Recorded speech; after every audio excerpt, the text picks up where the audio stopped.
यह सुनकर नारद जी बोले, इस व्रत का क्या फल है, पूर्व में किसने किया था, किस समय यह व्रत करना चाहिए, आप विस्तार पूर्वक कहिए। भगवान ने कहा कि इसके करने से दुख शोक आदि नाश, धन धान की वृद्धि और संतति की प्राप्ति होती है। इस व्रत में मनुष्य श्रद्धा युक्त किसी भी दिन सत्यनारायण का पूजा करे, भाई बंधु ब्राह्मणों के साथ धर्म सभा स्वरूप नैवेद्य भोग लगावे, केले का फल, घी, दूध, गेहूं का चूर्ण लावे, गेहूं का चूना हो तो चावल का चूर्ण खड़ा अथवा गुड़ मिलावे, सवा पाव सवा शेर के हिसाब से मिलाकर भक्ति से सत्यनारायण को नैवेद्य लगावे, बांधों के साथ गदा से उनका ब्राह्मणों को दक्षिणा दे। श्री सत्यनारायण के प्रसाद के अपने भाई बंधुओं में खाकर रात्रि में नित्य की दादी करे। तदंतर सब श्रोतागण सत्यनारायण का स्मरण करते हुए अपने अपने घर जाएं। विशेषकर इस कलिकाल में पृथ्वी पर इससे बढ़कर दूसरा कोई उपाय नहीं है। हे नारद, जिन्होंने इस व्रत को पहले किया था उस कथा को सुनो। काशीपुरी में निर्धन सताना नामक एक ब्राह्मण क्षुधा पिप्सा से दुखित नित्य पृथ्वी पर भिक्षा मांगने हेतु घूमता था। ब्राह्मण प्रेमी देखकर बूढ़े ब्राह्मण का अति आदर से पूछा, है विप्र, किस कारण आप पृथ्वी पर नित्य घुमा करते हैं, यह हमारी सुनने की इच्छा है, यदि आपकी इच्छा हो तो कहिए। वृद्ध ब्राह्मण बोला, है मैं अत्यंत दरिद्र हूँ, भिक्षा के लिए पृथ्वी पर भ्रमण करता हूँ, मेरी दरिद्रता से छुटकारा हेतु यदि आप कुछ जानते हो तो कृपया कर पूर्ण रूप से कहिए। वृद्ध ब्राह्मण बोले, है द्विश्रेष्ठ, मनोरथों को सिद्ध करने वाले उत्तम श्री सत्यनारायण का व्रत करो, जिसके करने से मनुष्य सब दुखों से छूट जाता है। वृद्ध ब्रह्मा रूपी सत्यनारायण देव ने व्रत का विधान बताकर ब्राह्मण को अंतर ध्यान हो गए। तदंतर ब्राह्मण सदानंद में निश्चय किया, मैं कल ही श्री सत्यनारायण का व्रत अवश्य करूंगा। इसी चिंता में ब्राह्मण को रात भर नींद नहीं आई। सुबह उठकर उसने यह निश्चय किया, मैं श्री सत्यनारायण का व्रत अवश्य करूंगा। यह संकल्प कर भिक्षा मांगने गया तो सब दिनों से अधिक द्रव्य मिला। द्रव्य से उसे अपने भाई बंधुओं के साथ श्री सत्यनारायण का व्रत किया। उसके प्रभाव से दुखों से छूटकर सर्व संपत्ति से युक्त हो गया और इस लोक में सुख पाकर अंत में सत्य लोक को चला गया। श्री स्कंदरी वा खंडे द्वितीय अध्याय। प्रेम से बोलिए सत्यनारायण स्वामी की जय। वृंदावन बिहारी लाल की जय।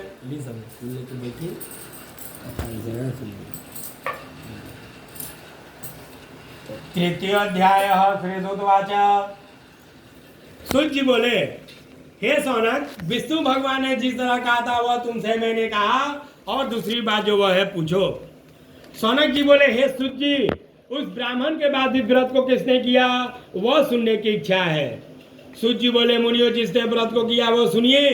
एक समय नहीं धर्मानुसार जिन बांधों के साथ व्रत करने के लिए उदत हुआ, उसी समय एक लकड़हारा वहां आया।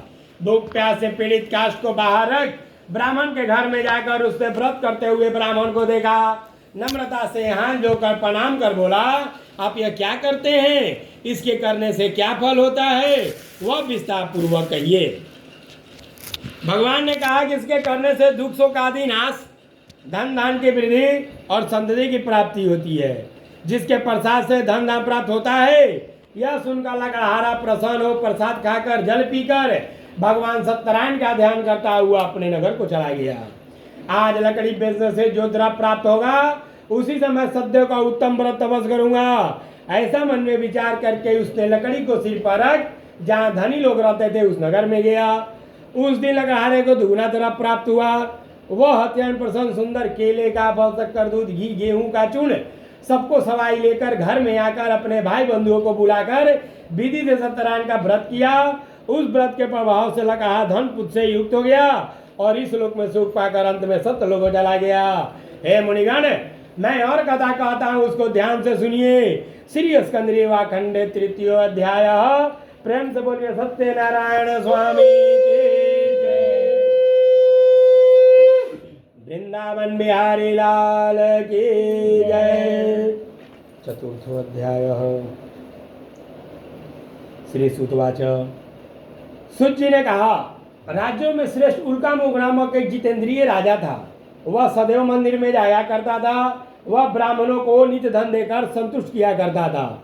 उसकी कमल के सुदृढ़ मुख वाली प्रमुखता पत्नी थी। वह अपनी स्त्री के साथ भद्रशिला नदी के तट पर श्री सदेव का व्रत करता था। उसी समय वहाँ एक बनिया आया। बनिए के लिए बहुत से धन परिपूर्ण नाव के नदी के तीर पर लगाकर तट पर उतर गया। वह राजा को व्रत करता हुआ देख नम्रता से पूछने लगा। साधु बोला, हे राजन, आप यह क्या करते हैं?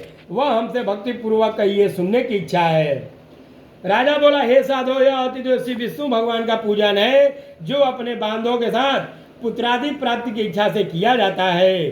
तब बनिया नमस्कार कर बोला, हे राजन, इस व्रत को मुझसे कहिए, यह मैं भी करूँगा, कारण कि मेरे भी संतान नहीं है।